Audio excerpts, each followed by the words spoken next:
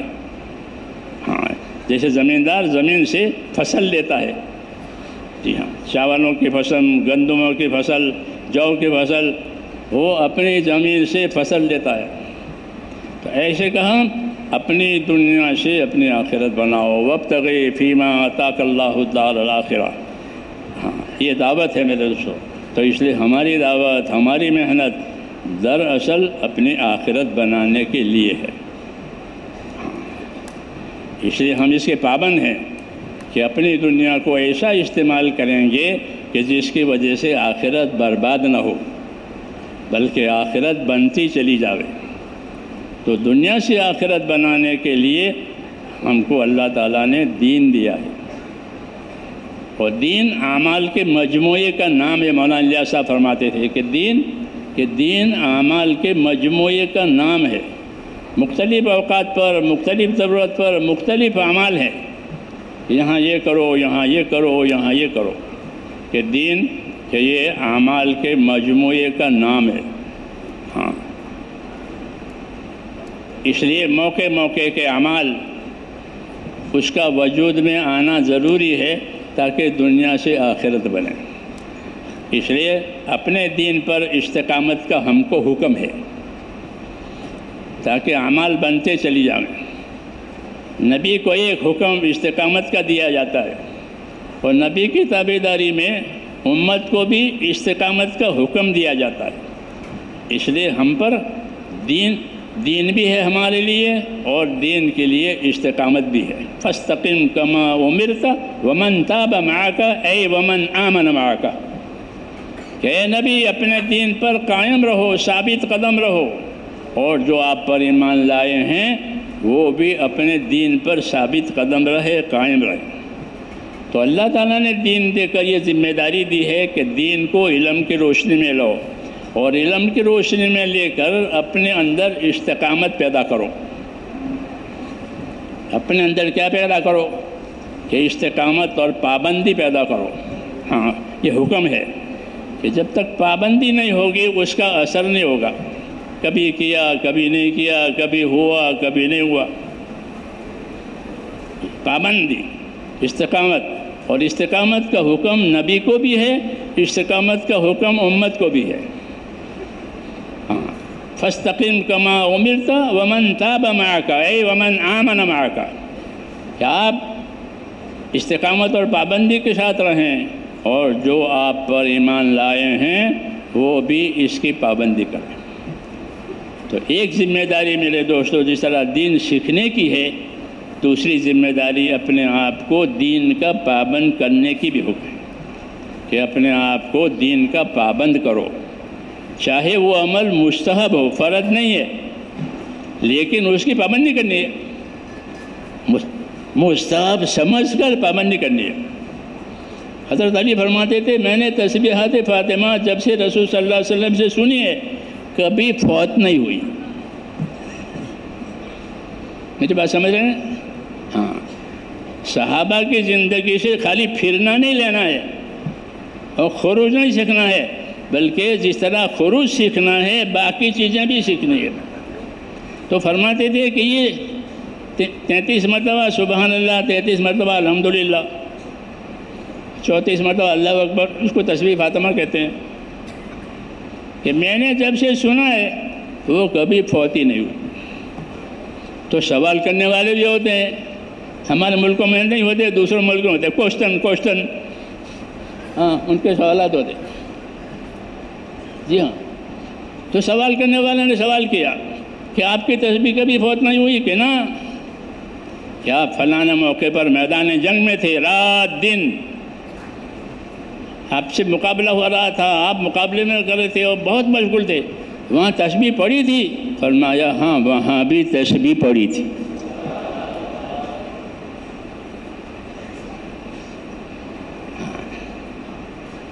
میدان جنگ میں مسجد کے صفوں میں تو پڑھ لیتے ہیں، میدان جنگ میں دشمنوں کے سامنے تلواروں کے سائے تلے،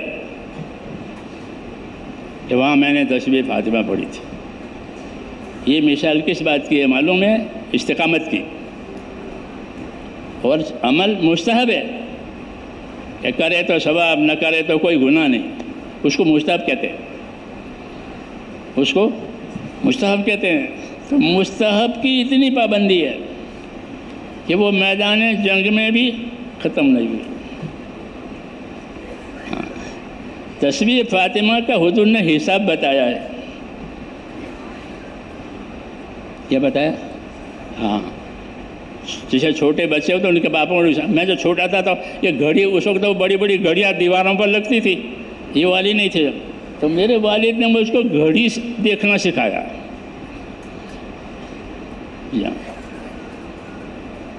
باپ ہے تو سکھایا۔ حضور فرماتا میں تمہارے مثل والد کے ہوں۔ توڑو درود شریف، میں تمہارے لیے مثل والد کے ہوں، انا لکم مثل والد۔ کہ باپ کو کتنی ہمدردی ہوتی ہے۔ تو یہ تسبیح فاطمہ کا حساب بتایا، اس کو میں کہہ رہا تھا۔ کیا حساب بتایا؟ کہ تسبیح فاطمہ کب پڑھی جائے گی؟ کہ 6 مرتبہ پڑھی جائے گی۔ یہ بیچ میں ایک بات آ گئی، 5 نمازوں کے بعد اور سونے سے پہلے یہ 6 مرتبہ پڑھی جاتی ہے۔ تو کتنے ہوئی کلمات؟ 600 ہوئے، 600 کلمات ہوئے، سبحان اللہ، الحمدللہ، اللہ اکبر، تینوں ملا کے۔ اور ایک مرتبہ کے سبحان اللہ پر 10 نیکی ملتی ہے۔ تو کتنی نیکی ہو گئی؟ بولو، 6000۔ یہ حساب بتایا کہ تسبیح فاطمہ پر 6000 نیکی روز ملتی ہے، لیکن اسے کرنے والے فرمایا تھوڑے ہیں۔ یہ بھی ہے۔ تو پوچھا اس کے کرنے والے کیوں تھوڑے ہیں جب اتنی بڑی نیکی ہے اور اتنا آسان ہے؟ جی ہاں، تو باپ کی طرح ہر بات بتاوے کہ اس کی وجہ یہ ہے کہ جب آدمی سلام پھیرتا ہے تو اس کو شیطان کوئی کام یاد دلاتا ہے، چلو بھلا کام ہے، تو وہ سلام پھیر کے بھاگ جاتا ہے۔ وہ تسبیح رہ گئی، وہ تسبیح رہ گئی جو 6000 بنتی تھی روز۔ ہاں، کسی کو روز $6000 ملے، ہاں، تو اس کا تو دماغ، روز 6000 نیکی ملتی ہے۔ یہ باب کہلاتا ہے دعوت میں فضائل کا باب۔ اس کی طرف ہماری توجہ بھی برابر جیسی ہونی چاہیے ویسی نہیں ہے۔ کہ دعوت میں فضائل کا ایک باب ہے کہ فضائل کماؤ اور فضائل پر لوگوں کو لاؤ تاکہ وہ اپنے عمل کی قیمت سمجھیں گے۔ اپنی عمل کی قیمت سمجھیں گے تو آخرت بنائیں گے، کیونکہ عمل تو آخرت کے لیے ہوتا ہے۔ جی ہاں، مولانا الیاس صاحب فرماتے تھے کہ فضائل کا علم مقدم ہے مسائل پر، مسائل پر فضائل کا علم مقدم ہے۔ پہلے فضائل کا آئے گا امت میں اور وہ اپنے عمل کی قیمت سمجھے گا تو مسئلہ پوچھے گا کہ اس کے صحیح کرنے کا کیا طریقہ ہے۔ جیسے کسی نے صلاۃ التسبیح کی فضیلت سنی تو اب وہ پوچھے گا صلاۃ التسبیح کیسے پڑھی جاتی ہے؟ ہوتا ہی نا، ہاں، کہ صلاۃ التسبیح کیسے پڑھی جاتی ہے؟ کہ صلاۃ التسبیح ایسی نماز ہے، ایسی نماز ہے، تو اسے پڑھنے کا کیا طریقہ ہے؟ تو اب وہ طریقہ پوچھے گا۔ تو اس لیے فضائل، کہ فضائل یہ مقدم ہے کہ فضائل کی زندگیوں میں آنے سے مسائل اور طریقوں پر چلنے کی طاقت پیدا ہوتی ہے۔ ہم لوگ شروع میں یہ تبلیغ کے کام کے لیے بمبئی جاتے تھے، ہم کو وہاں سے تبلیغ ملی ہے، بمبئی سے، ہمارے ضلع کو خاص طور سے۔ تو وہ ہم سے فرماتے تھے وہاں کے پرانے بالکل سادے کھڑاؤں پہنتے تھے، کھڑاؤں وہ چمڑی کے، مطلب کہ پکے مگر، جی ہاں، تو کہا فضائل سے فائدہ اٹھاؤ. کہ فضائل سے کیسے فائدہ اٹھائیں؟ کہ فضائل کی کتابیں پڑھو، حلقوں میں پڑھو لوگوں کو جمع کر کے، سفروں میں پڑھو، پھر اکیلے اکیلے اس کا مطالعہ کرو، اکیلے اکیلے اس کا مطالعہ کرو. فضائل کے حاصل کرنے کا طریقہ بتا رہے تھے. حلقوں میں پڑھو، سفروں میں پڑھو، اکیلے اکیلے پڑھو، اور جب دعوت دینے کے لیے جاؤ تو فضائل کے علم کا استعمال کرو. امت کو فضائل سے وابستہ کرو کہ تمہیں یہ ملے گا، تمہیں یہ ملے گا، تمہیں یہ ملے گا. مسجد میں جاؤ گے تو ہر قدم پر نیکی، ہر قدم پر خدمات، ہر قدم پر درجہ بلند ہوگا، اور مسجد میں جائے گا تو خدا کا مہمان ہو جائے گا. یہ فضیلت کی مثال. مسجد میں جائے گا تو اللہ کا مہمان. جی ہاں، اس کی مہمانی طے ہو گئی، تیار. جب یہ مرے گا تو مہمانی سامنے آ جائے گی. جیسے مسافر مہمان جب گھر پر آ جاتا ہے میزبان کے ہاں، تو اس کی مہمانی کا سامان اس کے سامنے رکھ دیا جاتا ہے. کھاؤ پیو آرام کرو. تو یہ فضائل ہے. تو ہماری دعوت میں میرے دوستو، ایک تو فضائل کہ اس کا خوب چرچا ہونا چاہیے کہ جس وقت میں جو عمل کرے اس کے سامنے اس کی فضیلت ہو.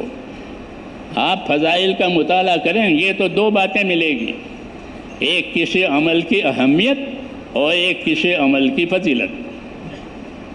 اہمیت یعنی اس کا اللہ رسول کے کیا وزن ہے، فضیلت نہیں، وزن. جیسے فجر کی نماز کی 2 سنتیں، تو فجر کی نماز کے 2 سنتوں کے بارے میں آپ کسی صحابی سے پوچھو کہ فجر کے 2 جماعت سنتوں کے بارے میں کیا رائے ہے، کہ وہ دنیا ما فیہا سے بہتر ہے.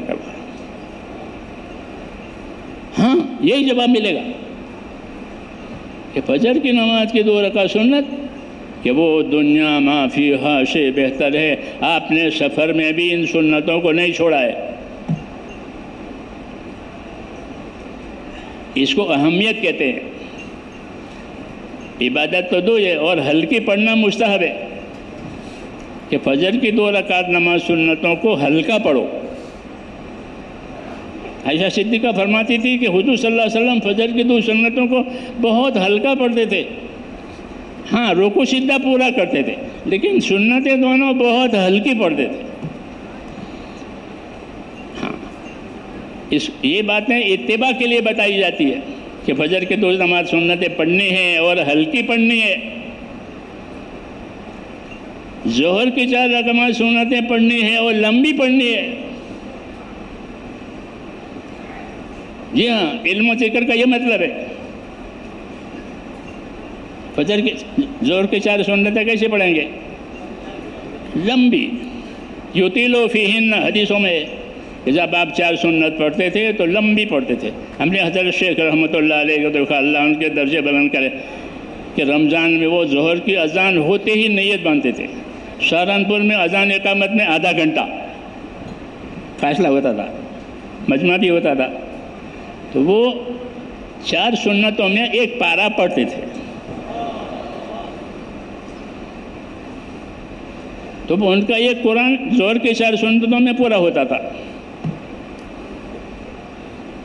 یہ قرآن مجید ظہر کے 4 سنتوں میں پورا ہوتا تھا. کیوں؟ کہ حضور صلی اللہ علیہ وسلم ظہر کی 4 سنتیں لمبی پڑھتے تھے. یہ اس کی کیفیت. فجر کے 2 سنتوں کو ہلکی پڑھتے تھے، اس کو لمبی پڑھتے تھے. یہ باتیں اس لیے بتائی جاتی ہے کہ مسلمان اپنے نبی کا اتباع کرے. دعوت بغیر اتباع کے نہیں ہوتی.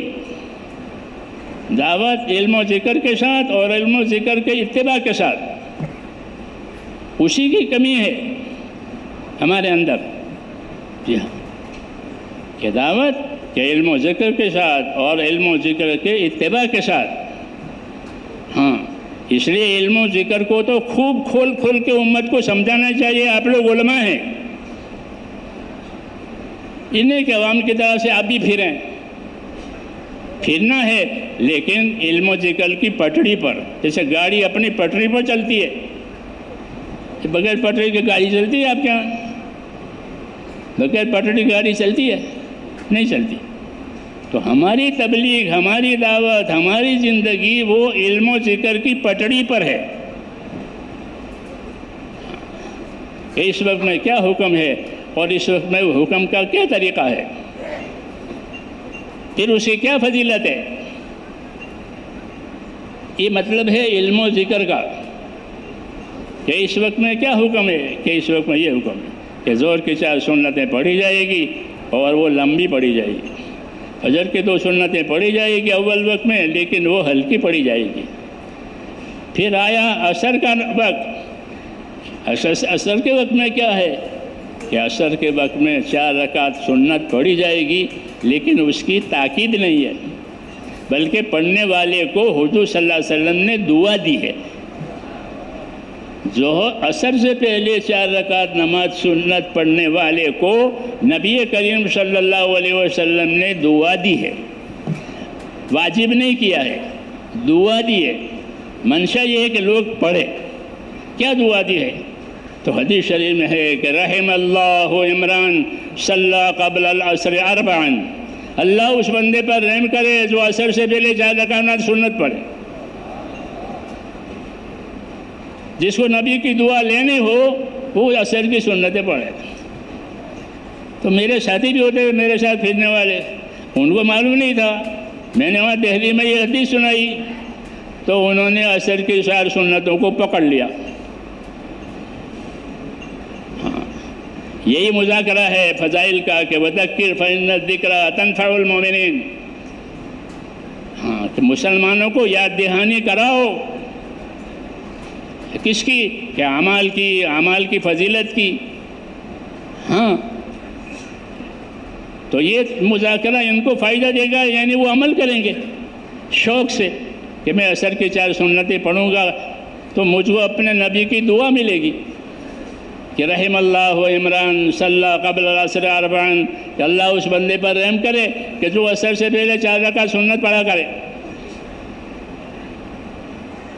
سمجھ میں آ رہی بات؟ اس لیے میرے دوستو، جو علم ہم کو ملا ہے وہ اطاعت کرنے کے لیے ملا ہے۔ اطاعت اللہ کی بھی ہوتی ہے، رسول کی بھی ہوتی ہے، ذمہ داروں کی بھی ہوتی ہے، اور اس کے یہ فضائل ہے جو میں نے مثال کے طور پر کہا ہے، اور یہ فضائل امت کے ذہن میں ہونا چاہیے کہ ہم یہ عمل کر رہے ہیں اور اللہ ہم کو یہ دے گا۔ عمل بھی کریں گے، فضائل بھی سامنے ہوں گے، تو اندر یقین کی کیفیت پیدا ہوگی۔ کیا پیدا ہوگی؟ یقین کی کیفیت، کیونکہ فضائل سے یقین پیدا ہوتا ہے، فضائل اور وعیدوں سے خوف پیدا ہوتا ہے۔ فضائل سے اندر یقین پیدا ہوتا ہے اور وعیدوں کے مذاکرے سے خوف پیدا ہوتا ہے۔ خوف کی بھی ضرورت ہے تاکہ معصیت اور گناہوں سے بچے، اور شوق کی بھی ضرورت ہے تاکہ عمل میں آوے۔ اس لیے وعید اور وعدہ دونوں نبی کی دعوت میں ہوتے ہیں۔ جی ہاں، دعوت اسی علم سے پروان چڑھتی ہے۔ اگر دعوت کے ساتھ فضائل کا علم نہیں ہے تو پھر اس میں جان نہیں ہے۔ اس میں جان نہیں ہے، کر لیں گے دیکھا دیکھی، کہ نہیں دیکھا دیکھی نہیں کریں گے، سیکھا سیکھی کریں گے، سیکھ کر کریں گے، سکھا کر کرائیں گے، کیونکہ اس علم کا یہی تقاضا ہے کہ وہ زندگی پر اثر ڈالے۔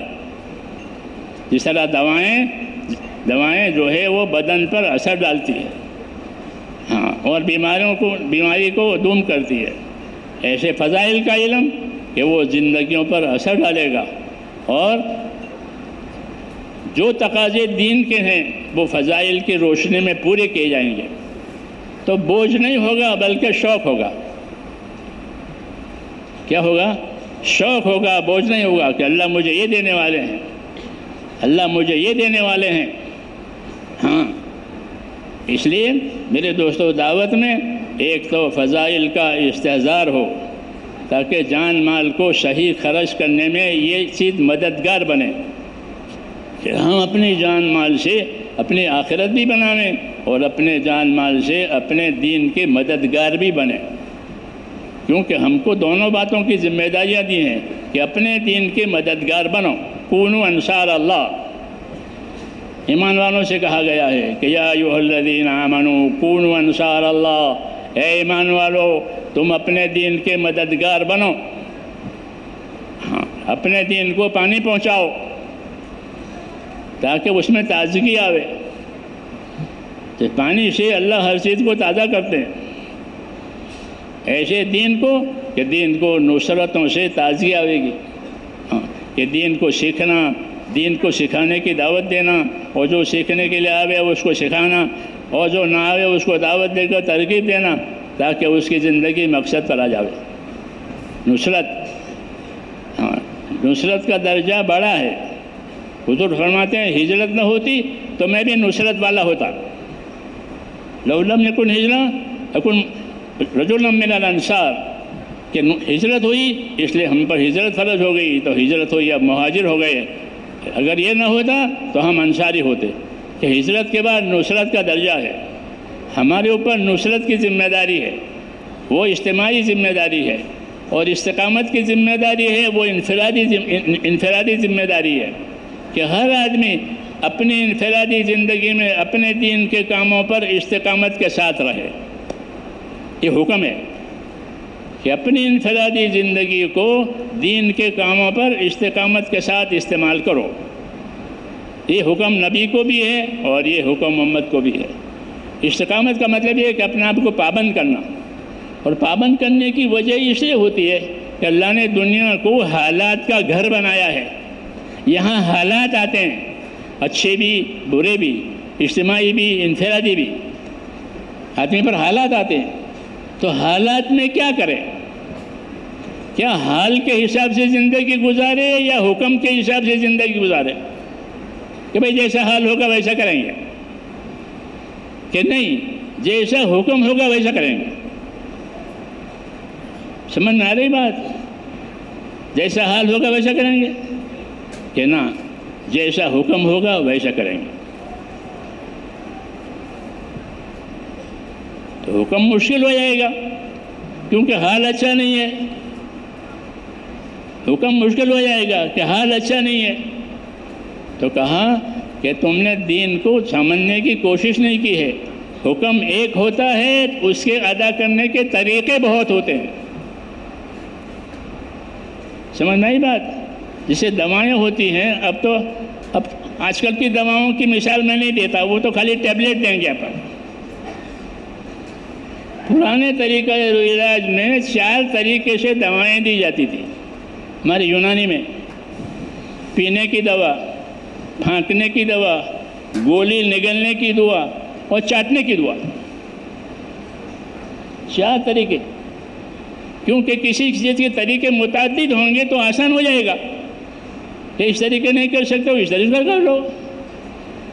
تو حکم ایک ہوتا ہے لیکن اس کے ادا کرنے کے طریقے متعدد ہوتے ہیں، تو پھر وہ حکم مشکل نہیں ہے کہ اس طریقے سے نہیں کر سکتے ہو تو اس طریقے سے کرو، اس طریقے سے نہیں کر سکتے ہو تو اس طریقے سے کرو۔ تو ہم کو حکموں کا بھی علم دیا ہے، طریقوں کا بھی علم دیا ہے۔ ابھی ہماری کم نصیبی ہے کہ ہم اس کو سیکھتے نہیں ہیں اور پوچھتے بھی نہیں ہیں، حالانکہ ہم کو سیکھنے کا بھی حکم ہے، پوچھنے کا بھی حکم ہے۔ فَاسْأَلُوا أَهْلَ الذِّكْرِ إِن كُنتُمْ لَا تَعْلَمُونَ، یوں کہا جاننے والوں سے پوچھ لیا کرو اگر تم نہیں جانتے ہو، بغیر پوچھے غلط مت کرو۔ یہ حکم ہے، یہ حکم ہے کہ فَاسْأَلُوا أَهْلَ الذِّكْرِ إِن كُنتُمْ لَا تَعْلَمُونَ، کہ تم نہیں جانتے ہو تو جاننے والوں سے پوچھ لیا کرو۔ وکیلوں سے پوچھتے ہو، ڈاکٹروں سے پوچھتے ہو، بلڈروں سے پوچھتے ہو، ہاں سب سے پوچھتے نہیں پوچھتے اپنے حاجتوں کے لیے؟ تو جس طرح اپنے حاجتوں کے لیے پوچھتے ہیں، اللہ حکم دیتے ہیں کہ اپنے دین کے لیے پوچھو۔ ہاں پوچھنے پاچھنے کا رواج ختم، ورنہ پوچھنا ہوتا تھا۔ جاننے کے لیے، وہ جاننا عمل کے لیے، کہ اس کے ذریعے سے زندگی طریقوں پر آئے گی، زندگی علم پر آئے گی۔ پھر کر کے پوچھا کرو، ہاں نہیں پوچھو گے تو وہ علم کا ناش ہو جائے گا۔ کسی نے پوچھا بھی نہیں اور عمل ہوا بھی نہیں، پوچھا بھی نہیں عمل ہوا بھی نہیں، تو علم کا ناش یہی ہے آج۔ ہاں اس لیے میرے بھائیوں، دین تو علم و ایمان کا ہی نام ہے۔ دین کس چیز کا نام ہے؟ علم و ایمان۔ جی ہاں، کہ اللہ نے ہم کو ایمان دیا ہے اور ایمان کے تقاضے پورا کرنے کے لیے ہم کو علم دیا ہے، تاکہ ایمان کی وجہ سے اللہ کا تعلق پیدا ہوا۔ وہ تعلق کے تقاضے ہوتے ہیں، ان تقاضوں کو کیسے پورا کرو گے؟ کہ ان تقاضوں کو ہم پورا کریں گے علم کی روشنی میں۔ ہاں اس لیے ہمارے لیے علم اتارا ہے ہر شعبے کا۔ مولانا محمد یوسف رحمۃ اللہ علیہ فرماتے تھے کہ ہمارے ہاں ہر شعبے کا علم ہے، اور ہر شعبے کے علم کے فضائل ہیں، ہر شعبے کے علم کے مسائل ہیں۔ کیونکہ آپ کا دین کامل ہے، آپ کا دین کامل ہے، تو زندگی کے شعبے ہیں، تجارت کا شعبہ، ملازمت کا شعبہ، مزدوری کا شعبہ، کھیتی کا شعبہ، یہ 4 شعبے ہیں دنیا کے گزارے کے لیے، معیشت کے شعبے کہتے ہیں اس کو۔ تو ہر شعبے کے لیے علم اترا ہے، فضائل کا بھی، مسائل کا بھی۔ حکومت کے فضائل بھی ہیں، حکومت کے مسائل بھی ہیں، تجارت کے فضائل بھی ہیں، تجارت کے مسائل بھی ہیں، مزدوری کے فضائل بھی ہیں، مزدوری کے مسائل بھی ہیں، ذمہ داری کے فضائل ہیں، ذمہ داری کے مسائل ہیں۔ بڑی بڑی کتابیں لکھی گئی ہے ہاں فضائل میں، بڑی بڑی کتابیں، ہر چیز کے فضائل۔ جی ہاں، یہ کیوں؟ کہ فضائل کے علم کے ذریعے سے اس عمل کی رغبت پیدا ہوگی، رغبت پیدا ہونے کے بعد اس کا طریقہ پوچھے گا کہ مجھے یہ عمل کرنا ہے، اس کا کیا طریقہ ہے؟ تو اب طریقوں کا علم آئے گا، اس کو مسائل کہتے ہیں، شریعت کہتے ہیں۔ تو ہماری اس دعوت کی وجہ سے یہی 2 چیزیں ہیں کہ ہمارے اندر فضائل کا علم آوے اور شریعت سنت کے طریقے ہماری زندگی میں آ جاوے۔ ہاں حضور صلی اللہ علیہ وسلم کو شریعت دی ہے، یعنی زندگی میں گزارا کرنے کے لیے اور حق ادا کرنے کے لیے ایک طریقہ دیا ہے، اس کو شریعت کہتے ہیں۔ ثم جعلناک علی شریعۃ من الامر فاتبعها، ہم نے آپ کو ایک طریقہ دیا ہے شریعت کا، آپ اس کے پابند رہیں۔ تو حضور صلی اللہ علیہ وسلم شریعت کے ان طریقوں کے پابند ہیں، اور جب حضور پابند ہیں تو ہم بدرجۂ اولا پابند ہیں۔ یہ مطلب ہے علم کا، کہ ایک طرف فضائل بھی ہمارے پاس ہو، ایک طرف مسائل بھی ہمارے پاس ہو۔ ہاں، اور پکی بات ہو کہ عمل کے وقت میں وہ یاد بھی آوے، اور دعوت دینے کے وقت میں وہ یاد بھی آوے کہ اس کو دعوت دینی ہے تو اس کے فضائل کے ساتھ، پھر وہ طریقہ پوچھے تو اس کے طریقے بھی بتائیں گے۔ یہ علم ہے ہمارا کہ فضائل بھی معلوم ہے، مسائل بھی معلوم ہے، طریقے بھی معلوم ہے۔ ہاں، امت کو اس لیے حرکت دی ہے میرے دوستو، تاکہ یہ چیزیں ہر طبقے میں آوے، غریبوں میں، مالداروں میں، تاجروں میں، مزدوروں میں حرکت دی ہے۔ حضور صلی اللہ علیہ وسلم نے امت کو حرکت دی ہے، اور یہ حرکت خالی نہیں ہے، بلکہ یہ حرکت اسی وجہ سے دی ہے کہ ان کے اندر ایک دوسرے کے ملنے ملانے سے دین کی سمجھ پیدا ہو جائے، اور دین کی سمجھ پیدا کر کے پھر دین کو پوچھے، پھر یاد کرے، اور یاد کر کے عمل کرے، اور اپنے آپ کو بھی عمل پر ڈالے، اپنے گھر والوں کو بھی عمل پر ڈالے، اور پھر دنیا میں پھر پھیلا کر کے ساری دنیا کو اس کی دعوت دے۔ ہاں، علم و ذکر کی دعوت، عبادت کی دعوت، اخلاق کی دعوت، اخلاص کی دعوت، قربانی کی دعوت۔ دعوت میں یہ ساری چیزیں ہیں۔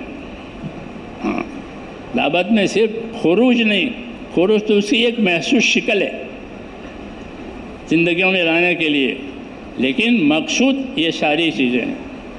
اس لیے ان باتوں کو میرے دوستوں سمجھنا بھی ہے اور امت کو سمجھانا بھی ہے۔ ہاں، حضرت فرماتے تھے کہ سمجھانے میں کمی نہ کرو، لوگ سمجھیں گے، لوگ بات لیں گے. جی ہاں، تم سمجھانے میں کمی نہ کرو. ہاں، سمجھانا ہے لوگوں کو، نفع سمجھانا، نقصان سمجھانا، طریقہ بتانا، یہ مطلب ہے سمجھانے کا کہ پہلے نفع نقصان سمجھاؤ تاکہ شعور پیدا ہو جائے اس عمل کے لیے. پھر جب اس عمل کے لیے شعور پیدا ہو تو پھر اس عمل کا طریقہ بتاؤ. ہاں، حضور صلی اللہ علیہ وسلم نے اس طریقے سے اس علم کو دنیا میں زندہ کیا ہے. مشینوں سے دین زندہ نہیں ہوا ہے جو آپ لے کے بیٹھنے روزانہ. ہاں، مشینوں والا دین نہیں ہے، دلوں والا دین ہے. کون سا دین ہے؟ بل هو آیات بینات فی صدور الذین اوتوا العلم. مشینوں والا نہیں. مشین بگڑ جاوے تو دین بگڑ گیا. ہاں، یہ مشین خراب ہے تو مشینوں والا علم آپ کو نہیں دیا گیا. ہاں، بلکہ آپ کو دلوں والا علم دیا گیا کہ ایمان دلوں میں، علم بھی دلوں میں، نیت بھی دلوں میں. جی ہاں، کہ ایمان دلوں میں اور علم کہاں؟ وہ بھی دلوں میں. اور نیتیں کہاں؟ کہ وہ بھی دلوں میں. عمل باہر سے ہوگا. یہ طریقہ ہے. اس لیے میرے دوستو، دعوت کا فروغ، اور دعوت کا فروغ تو اس وقت ہوگا جب امت میں تیسرا نمبر آوے. ہاں، ابھی تو ہمارے حضرت فرماتے تھے ایک ہی نمبر ہے، چھٹا ہے، اس کو لے کے لوگ پھر رہے ہیں. تو پھرنا غلط نہیں ہے لیکن پورا بھی نہیں ہے. ہم نے کہا وہ غلط ہے لیکن پورا نہیں ہے. جیسے کسی کے 6,000 روپے قرض ہو تو 1,000 دیے اور 5,000 کھا گیا. تو اسے ایک نمبر پر عمل ہوا، باقی 5 نمبر غائب ہو گئے. تو 5 نمبر کی کھوٹ ہے تبلیغ میں. جی ہاں، ایک ہے نفر، وہ صحیح ہے لیکن ایک سے وہ کام نہیں ہوگا جو 6 سے ہوگا. یہ بات ہے، ایک سے وہ کام نہیں ہوگا جو 6 سے ہوگا. اس لیے تبلیغ کا دعوت 6 کے 6 نمبروں کی ہے کہ ایمان میں طاقت آوے. سب سے پہلے کہ ایمان کی طاقت آوے گی تو حرام سے بچے گا. ایمان میں طاقت نہیں ہے تو حرام سے بچنا نہیں ہوگا. ہاں، یہ چیز حرام ہے. جب ایمان میں طاقت آئی تو حرام چیزیں چھوٹ گئی. نہیں تو لوگ پیتے تھے اور مسجد میں بھی نماز پڑھنے آتے تھے.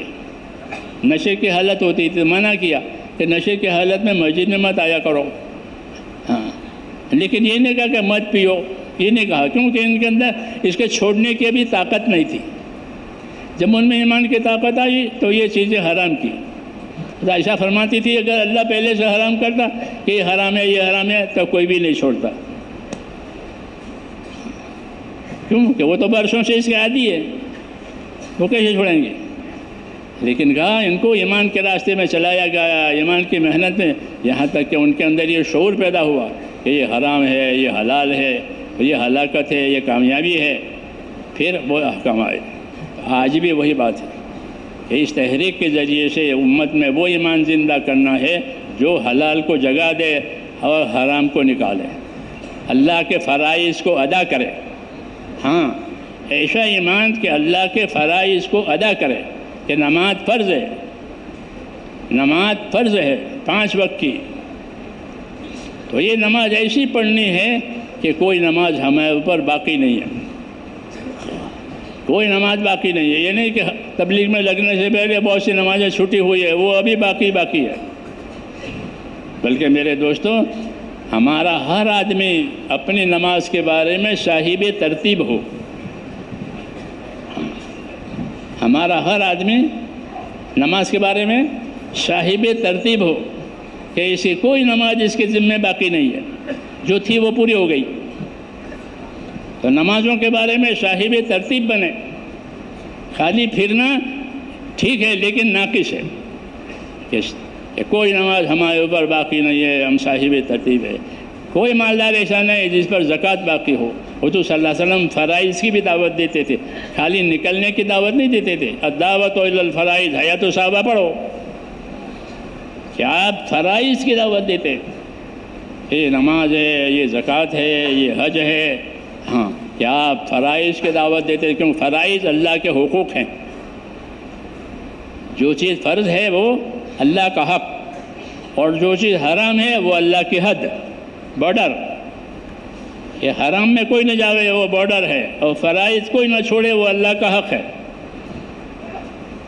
تو جو فرائض ہیں عبادتیں وہ اللہ کا حق ہے. حضور صلی اللہ علیہ وسلم نے معاذ بن جبل سے پوچھا، یا معاذ اتدری ماذا حق اللہ؟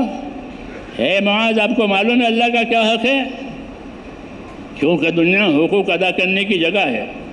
اے معاذ آپ کو معلوم ہے اللہ کا کیا حق ہے؟ کہ جی مجھے نہیں معلوم، آپ بتائیں گے. اور میں اللہ کا حق یہ ہے کہ اسی کی عبادت کی جائے گی، اس کے ساتھ کسی کو شریک نہیں کیا جائے گا. تو یہاں حقوق کی تعلیم دی جاتی ہے.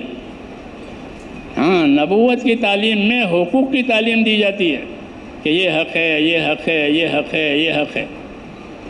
کہ دنیا حقوق ادا کرنے کی جگہ ہے اور آخرت بدلہ پانے کی جگہ ہے. اس حقوق کو سمجھنے کے لیے تیسرا نمبر ہے. کیا ہے تیسرا نمبر؟ علم و ذکر. اللہ کا کیا حق ہے، رسول کا کیا حق ہے، اللہ کی کتاب کا کیا حق ہے. جی ہاں، تو یہ حقوق کی تعلیم ہے میرے دوستوں. اس لیے اس کام کو بہت ضروری ہے کہ اس کام کو صحیح سمجھا جائے، صحیح سمجھایا جائے، تاکہ ذہنوں میں، فکروں میں وسعت پیدا ہو کہ ہماری کیا کیا ذمہ داری ہے اور کیسی کیسی ذمہ داری ہے. ہاں، جب کسی کی ذمہ 6,000 روپیہ باقی ہوں، وہ ایک 1,000 ادا کرے تو اس کو کافی سمجھا جائے گا یا نہیں سمجھا گا؟ تو 6 کے 6 نمبر زندگی میں، اس میں سے ایک ہے کہ نفر، وہ ٹھیک ہے، لیکن باقی 5 باقی ہے. اس لیے اس کے مذاکرے ہوتے ہیں اور اس کے مذاکروں کو وزن دیا جاوے. ہاں کہ زندگیاں ایمان عبادت پر بھی آوے، زندگیاں علم و ذکر پر بھی آوے، اور زندگیاں انصاف احسان پر آوے. کہ انصاف احسان کا تعلق مخلوق سے ہے. انصاف احسان کا تعلق مخلوق سے، کہ مخلوق کے ساتھ احسان سے رہو.